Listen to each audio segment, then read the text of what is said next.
Halo semuanya, kembali lagi di channel Grafologi Indonesia. Pada video kali ini kita akan membahas materi grafologi untuk mengetahui arti dari berbagai jenis tulisan tangan. Anda juga bisa memanfaatkan ilmu ini untuk melihat di tulisan tangan Anda ini ada atau tidak nih tanda tersebut dan apa maknanya. Simak terus videonya ya. Ini dia.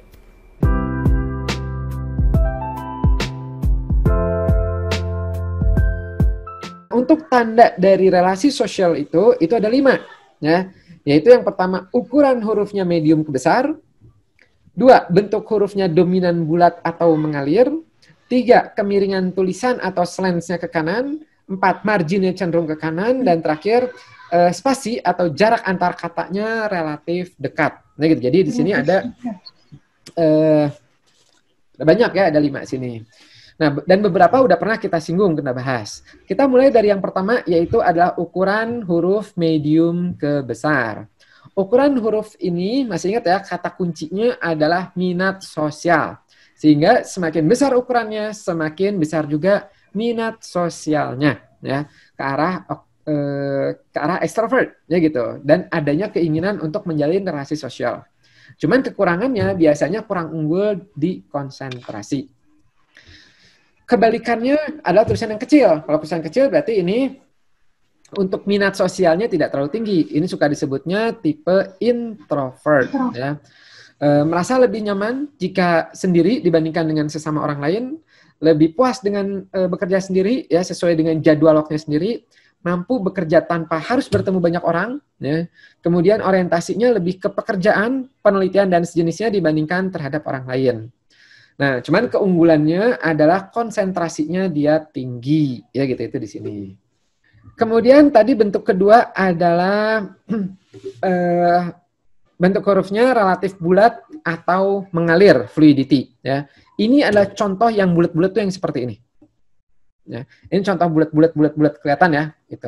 Nah, artinya apa? Bulat-bulat ini dia biasanya memiliki intensitas emotionsnya itu cukup tinggi. Ya, jadi tipe-tipe yang banyak pertimbangannya. Masih ingat waktu psikogeometrik?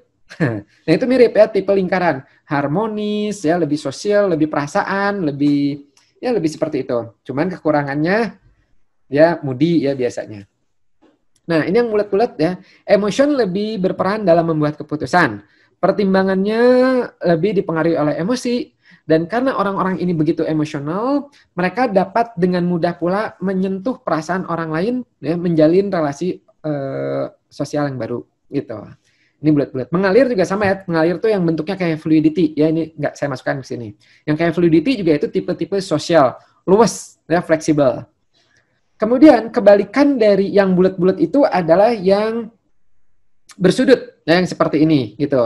Nah, yang seperti ini berarti yang tajam-tajam ya, tipe analitis, investigatif itu biasanya logika lebih berperan. Orientasinya lebih pada pemikiran, ya, rasional, seperti itu. Alasan-alasan, gitu. Nah, kalau tajam-tajam ini diikuti dengan tekanan, ya, berarti itu nanti ada indikasi ke arah aggression secara fisik, ya, aggression. Berikutnya, tanda sosial berikutnya adalah jarak spasi antar kata cukup dekat. Ya. Spasi jarak antar kata tuh kayak gini, kayak misalnya word spacing. Nah, ini adalah jarak antar kata, ya. Is, nah ini antar kata, ini antar kata. Nah, gitu. Nah, ini menggambarkan jarak antara saya dan Anda. Nah, jadi seolah-olah ini saya dan Anda ya jaraknya. Sehingga semakin dekat, semakin menggambarkan kebutuhan yang dekat dan berbagi privasi dengan orang lain. Gitu. Normalnya segimana? Normalnya itu spasi adalah 1M. Seberapa panjangkah 1M? Karena suka ada yang nyebutnya 1 meter. Oh, jauh banget ya. 1 mili, bukan juga ya gitu. Yang dimaksud 1M ini adalah 1 huruf M. Jadi contohnya, kalau Anda lihat M-nya itu segini, ya kurang lebih spasinya yang normal adalah segini. Ya gitu, itu adalah kurang lebih normalnya seperti itu. Bagaimana kalau spasinya jauh? Ya berarti dia adanya kebutuhan space untuk sendiri, setidaknya untuk privasinya sendiri. Yaitu ini. Nah, ini contohnya M-nya segini. Wah, ini jauh banget nih, sampai 2 kali lipatnya. Berarti dia ada jarak, ya, tidak mudah berbagi privasi dengan orang lain. Nah, itu adalah tanda ketiga. Sekarang kita masuk tanda keempat, yaitu kemiringan tulisan ke arah kanan atau slantsnya dia miring ke kanan. Nah, ini sudah kita bahas di aspek pertama, ya, yaitu responsivitas emosi. Miring ke kanan itu menggambarkan responsivitas emosi yang cukup tinggi, emosinya mudah tergugah, mudah mengekspresikan emosi atau perasaannya. Gitu. Makanya waktu di aspek 1, ya, yang miring ke kanan, kalau kita bikin hipotesa, itu kurang lebih cocok untuk profesi yang berhubungan dengan jasa, ya, dengan perawat, dengan ketemu orang, gitu. Karena dia menjadi salah satu aspek dari interpersonal relation. Ya, gitu. Oke, ini tanda keempat. Sekarang kita masuk tanda kelima. Tapi sebelum itu masih ingat ya, kalau tegak artinya objektif, kalau kiri disebutnya adalah withdrawal, ya, menahan secara emosionalnya. Sekarang yang kelima, tanda kelima dari sosial itu adalah margin. Marginnya dia cenderung ke kanan. Ya. Ini biasanya orientasinya pada lingkungan, pada orang lain, masa depan.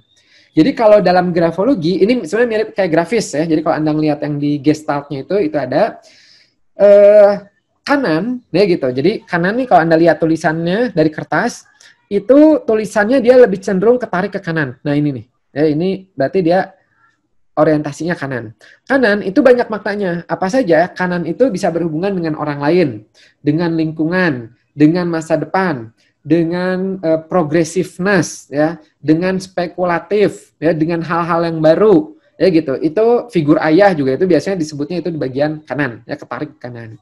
Sementara kiri itu berhubungan dengan sesuatu yang sifatnya lebih ajeg, lebih pasti, lebih area self, ya gitu, lebih area comfort zone, zona nyaman, figur ibu, ya kurang lebih itu adalah di bagian kiri, ya gitu. Jadi itu bedanya kanan dan kiri.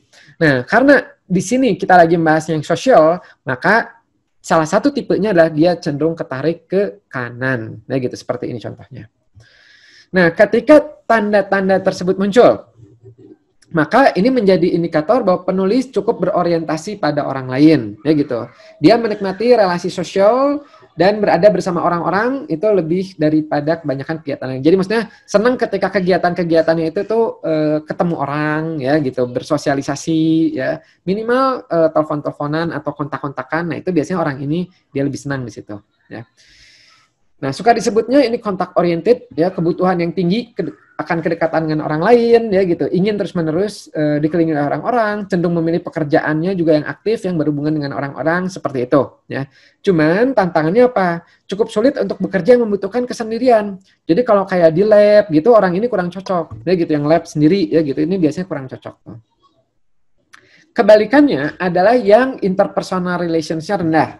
Berarti tanda-tandanya berarti kebalikan tadi ya, ukurannya kecil, spasinya dekat-dekat, ya gitu, marginnya kiri, ya kemiringannya rada kiri, seperti itu. Nah ini biasanya cocok untuk pekerjaan yang memiliki lingkup privacy yang tinggi, ya, merasa lebih aman dan nyaman ketika sendiri. Cocok untuk pekerjaan yang tidak mengharuskannya berhubungan dengan banyak orang, membutuhkan ruang untuk sendiri, ya gitu, adanya ketakutan untuk dekat dengan orang lain, gitu, terkesan dingin, menjaga jarak, ya, menghindari keterlibatan sosial yang terlalu banyak dan sebagainya. Nah itu adalah yang ini, gitu. Nah itu ada di sini. Jadi nanti waktu kita di modul 3, ya, waktu ngitung kita akan lihat tuh bagaimana kalau 5-5-nya muncul, berarti tinggi banget, ya gitu. 4 berarti cukup tinggi, 3 ya berarti interpersonal relation-nya biasa-biasa aja, ya nggak yang butuh teman banget, yang sendiri juga nggak. Kalau 2 ya berarti sudah mulai ke arah rendah, ya dia lebih nyaman sendiri. Kalau 1 lebih-lebih, ya gitu, itu seperti ini. Oke, sampai sini dulu ya video kita kali ini. Semoga pembahasan tadi bisa menambah ilmu grafologi Anda. Bila menurut Anda materi ini bermanfaat, jangan lupa di like dan boleh Anda share. Juga, bila Anda ingin mendapatkan materi-materi bermanfaat seperti ini berikutnya, jangan lupa untuk klik tombol subscribe-nya dan pencet loncengnya, agar Anda tidak ketinggalan video-video menarik grafologi lainnya. Tapi, jika Anda ingin belajar lebih dalam lagi tentang grafologi dan ingin menjadi seorang grafolog profesional, Anda bisa mengunjungi web grafologiindonesia.com atau cek di deskripsi di bawah ini. Karena Anda bisa merasakan pengalaman belajar grafologi secara eksklusif. Sampai jumpa di video berikutnya. Bye-bye.